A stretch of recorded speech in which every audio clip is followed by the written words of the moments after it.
ಈ ಹಿಂದೆ ಅನೇಕ ಬಾರಿ ಗಿಲ್ಲಿ ಹಾಗೂ ರಕ್ಷಿತಾ ಅವರ ಫ್ರೆಂಡ್ಶಿಪ್ ಬಗ್ಗೆ ನಾನು ವಿಡಿಯೋಗಳನ್ನು ಮಾಡಿದ್ದೆ. ಆ ವಿಡಿಯೋಗಳನ್ನು ನೀವು ಕೂಡ ಮೆಚ್ಚಿಕೊಂಡಿದ್ರಿ. ಹಾಗೆ ಗಿಲ್ಲಿ ಬಗ್ಗೆ ಹಾಗೆ ರಕ್ಷಿತಾ ಅವರ ಸ್ನೇಹದ ಬಗ್ಗೆ ಸಾಕಷ್ಟು ಮೆಚ್ಚುಗೆಯನ್ನು ಕಮೆಂಟ್ಗಳ ಮೂಲಕ ವ್ಯಕ್ತಪಡಿಸಿದ್ರಿ. ಆದರೆ ನಿನ್ನೆಯ ಎಪಿಸೋಡ್ ನೋಡಿದ ಬಳಿಕ ನನಗ್ಯಾಕೋ ಗಿಲ್ಲಿ ಅವರ ಬಗ್ಗೆ ತುಂಬಾ ಬೇಜಾರು ಅನ್ನಿಸ್ತು. ಯಾಕಂದರೆ ಗಿಲ್ಲಿ ಅವರಿಂದ ಅಂಥದ್ದೊಂದು ಬಿಹೇವಿಯರ್ ಯಾರೂ ಕೂಡ ರಕ್ಷಿತಾ ಅವರ ಅಭಿಮಾನಿಗಳು ನಿರೀಕ್ಷೆ ಮಾಡಿರಲಿಲ್ಲ ಅನಿಸುತ್ತೆ. ಬಿಗ್ ಬಾಸ್ ಮನೆಯಿಂದ ಹೋದ್ಮೇಲೆ ನೀವು ಯಾರನ್ನ ಫಾಲೋ ಮಾಡಬೇಕು, ಯಾರನ್ನ ಬ್ಲಾಕ್ ಮಾಡಬೇಕು ಅಂತ ಬಯಸ್ತೀರಿ ಅಂತ ಎಲ್ಲ ಸ್ಪರ್ಧಿಗಳು ಹೇಳಬೇಕಾಗತ್ತೆ. ಆ ಸಂದರ್ಭದಲ್ಲಿ ಗಿಲ್ಲಿ ಅವರು ಕಾವ್ಯ ಅವರ ಹೆಸರನ್ನ ತೆಗೆದುಕೊಳ್ತಾರೆ. ಕಾವ್ಯ ಅವರನ್ನ ಫಾಲೋ ಮಾಡಬೇಕು ಅಂತ ನಾನು ಬಯಸ್ತೀನಿ. ಯಾಕಂದರೆ ಬಿಗ್ ಬಾಸ್ ಮನೇಲಿದ್ದಾಗ ನನಗೆ ಸಾಕಷ್ಟು ರೀತಿಯಲ್ಲಿ ಸಪೋರ್ಟನ್ನು ಮಾಡಿದ್ದಾಳೆ. ಅನೇಕ ಬಾರಿ ನಾನು ಕಾಮಿಡಿ ಮಾಡಿದಾಗ ಬೇರೆ ಸ್ಪರ್ಧಿಗಳಿಗೆ ನೋವಾಗಿರ್ಬೋದು. ಆ ಸಂದರ್ಭದಲ್ಲಿ ಅವರು ಎಲ್ಲರೂ ಕೂಡ ಎದುರಿಂದ ಬಂದು ನನ್ನ ಜೊತೆ ಗಲಾಟೆ ಮಾಡಿದ್ದಾರೆ. ಆದರೆ ಕಾವ್ಯ ಯಾವತ್ತಿಗೂ ಕೂಡ ನನ್ನ ಜೊತೆ ಆ ರೀತಿ ಗಲಾಟೆ ಮಾಡಿಲ್ಲ. ನಾನೇನಾದರೂ ತಪ್ಪು ಮಾಡಿದಂತಹ ಸಂದರ್ಭದಲ್ಲಿ, ತಪ್ಪು ಮಾತನಾಡಿದಂತಹ ಸಂದರ್ಭದಲ್ಲಿ ಸೈಡಿಗೆ ಕರೆದುಕೊಂಡು ಹೋಗಿ ನನಗೆ ಬುದ್ಧಿ ಮಾತು ಹೇಳಿದ್ದಾಳೆ. ಸ್ನೇಹ ಅಂದರೆ ಹಾಗೇನೆ, ಈ ರೀತಿ ಎದುರಿಗೆ ಯಾರನ್ನ ಕೂಡ ಬಿಟ್ಕೊಡ್ಬಾರ್ದು. ಸ್ನೇಹಿತರು ಅಂದಾಕ್ಷಣ ಯಾರು ಜೊತೆಗಿರ್ತಾರೆ, ಈ ರೀತಿ ನಮ್ಮ ತಪ್ಪುಗಳನ್ನು ಇನ್ನೊಬ್ಬರಿಗೆ ಗೊತ್ತಾಗೋ ರೀತಿ ತಿದ್ತಾರೆ, ಅವರು ನಿಜವಾದ ಸ್ನೇಹಿತರು ಅನ್ನೋ ಅರ್ಥದಲ್ಲಿ ಗಿಲ್ಲಿ ಮಾತಾಡ್ತಾರೆ. ಆದರೆ ನನಗೆ ತುಂಬ ಬೇಜಾರು ಅನಿಸಿದ್ದು, ಗಿಲ್ಲಿ ಅವರು ರಕ್ಷಿತಾ ಅವರ ಹೆಸರನ್ನ ಜಸ್ಟ್ ಮೆನ್ಷನ್ ಮಾಡ್ಬೋದಿತ್ತು.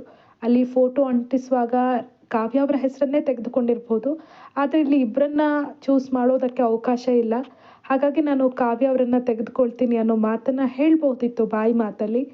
ಅಲ್ಲಿ ನೋಡಿದ್ರೆ ಸೂರಜ್ ಎಲಿಮಿನೇಟ್ ಆಗಿ ಹೋಗಿದ್ದಾರೆ. ಅವರನ್ನು ನೆನಪು ಮಾಡ್ಕೊಳ್ತಾರೆ ರಾಶಿಕಾ ಅವರು ಇರ್ತಿದ್ರೆ ನಾನು ಅವರ ಫೋಟೋವನ್ನೇ ಹಾಕ್ತಾ ಇದ್ದೆ ಅಂತ.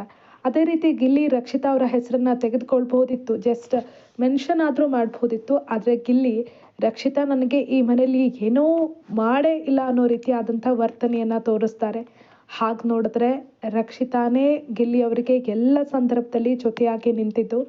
ಕಾವ್ಯ ಕೂಡ ಜಗಳ ಮಾಡಿಕೊಂಡು ಒಂದಷ್ಟು ರಾಮಾಯಣ ಮಾಡಿದಾಗಲೂ ಕೂಡ ರಕ್ಷಿತಾ ಗಿಲ್ಲಿ ಜೊತೆಗಿದ್ರು, ಅವರಿಗೆ ಧೈರ್ಯವನ್ನು ತುಂಬಿದ್ರು. ಅನೇಕ ಬಾರಿ ಗಿಲ್ಲಿಗೆ ಏನಾದರೂ ತೊಂದರೆ ಆದಾಗ ಅವರ ಪರವಾಗಿ ಸ್ಟ್ಯಾಂಡ್ ತೆಗೆದುಕೊಂಡಿದ್ದು ರಕ್ಷಿತಾ. ಇನ್ನು ಕೂತಲ್ಲಿಗೆ ಎಲ್ಲವನ್ನ ಕೂಡ ತಂದು ಕೊಡ್ತಾ ಇದ್ರು. ಅದು ತೆಗೆದುಕೊಂಡು ಬಾ, ಇದು ತೆಗೆದುಕೊಂಡು ಬಾ, ಹಾಗೆ ಮಾಡು, ಹೀಗೆ ಮಾಡು, ಸ್ವಲ್ಪ ನೀರು ತಾ, ನನಗೆ ಮೊಟ್ಟೆ ಕೊಡು, ಅಥವಾ ಚಿಕನ್ ಮಾಡಿದಾಗ ಅವ್ರ ತಟ್ಟೆಯಿಂದ ಚಿಕನ್ ಕಿತ್ಕೊಂಡು ತಿನ್ನೋದು, ಅಥವಾ ಮಟನ್ ಮಾಡಿದಾಗ ಅದನ್ನು ತಗೊಳ್ಳೋದು. ಏನೇ ಮಾಡಿದ್ರು ಕೂಡ ಪಾಪ ಗಿಲ್ಲಿ ಅವರಿಗೆ ರಕ್ಷಿತಾ ಎಲ್ಲವನ್ನ ಕೂಡ ಕೊಡ್ತಾ ಇದ್ರು.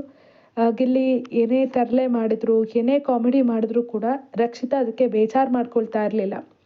ಹಾಗೆ ನೋಡಿದ್ರೆ ಕಾವ್ಯ ಅವರು ಅನೇಕ ಬಾರಿ ಗಿಲ್ಲಿ ಮೇಲೆ ಕೂಗಾಡಿದ್ದಾರೆ. ಆದರೆ ಗಿಲ್ಲಿ ನಿನ್ನೆ ಹೇಳಿದ್ದು ನೋಡಿದ್ರೆ ಅವರೆಷ್ಟು ಫೇಕ್ ಅನ್ನೋ ಭಾವನೆ ಮೂಡೋ ಥರ ಮಾಡ್ತು.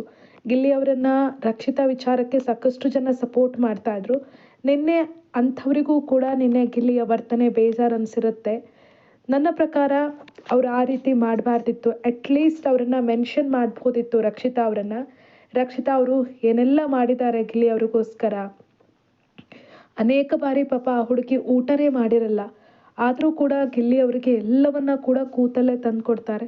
ಇಲ್ಲ ಏನಾದರೂ ಚಪಾತಿ ಮಾಡಿದಾಗ ತಾನೆರಡು ತಗೊಂಡ್ರೆ ಅದರಿಂದ ಒಂದು ಗಿಲ್ಲಿ ತಗೊಳ್ಳೋದು, ಈ ರೀತಿ ಎಲ್ಲವನ್ನ ಕೂಡ ರಕ್ಷಿತಾ ಅವರಿಂದ ಕಿತ್ಕೊಳ್ತಾನೆ ಇದ್ರು. ಆದರೂ ಕೂಡ ರಕ್ಷಿತಾ ಏನೂ ಬೇಜಾರು ಮಾಡ್ಕೊಳ್ತಾ ಇರಲಿಲ್ಲ.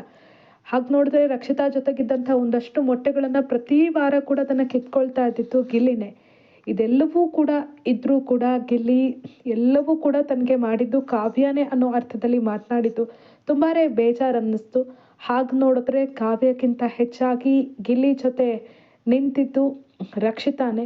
ಸಾಕಷ್ಟು ಬಾರಿ ಕಾವ್ಯ ಅವಮಾನ ಮಾಡುವ ರೀತಿಯಲ್ಲಿ ಗಿಲ್ಲಿ ಜೊತೆ ನಡ್ಕೊಂಡಿದ್ದಾರೆ. ಏನೆಲ್ಲ ಜಗಳಗಳನ್ನು ಮಾಡ್ಕೊಂಡಿದ್ದಾರೆ ನೀವೆಲ್ಲರೂ ಕೂಡ ನೋಡಿದ್ದೀರಿ.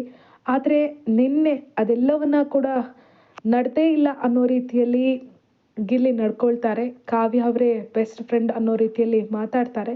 ಅದು ಎಲ್ಲೋ ಗಿಲ್ಲಿ ಅವರ ಆ ಒಂದು ನಡೆ ಬಹುತೇಕ ರಕ್ಷಿತಾ ಅವರ ಅಭಿಮಾನಿಗಳಿಗಿರ್ಬೋದು, ಅಥವಾ ರಕ್ಷಿತಾ ಅವರನ್ನ ಇಷ್ಟಪಡುವಂಥ ಒಂದಷ್ಟು ವೀಕ್ಷಕರಿಗೆ ಬೇಜಾರು ಮೂಡಿಸಿರೋದಂತೂ ಸತ್ಯ. ಹಾಗಾದರೆ ಗಿಲ್ಲಿ ಬಿಗ್ ಬಾಸ್ ಮನೆಯಲ್ಲಿ ಸ್ವಾರ್ಥದ ಆಟವನ್ನು ಆಡ್ತಾ ಇದ್ದಾರಾ?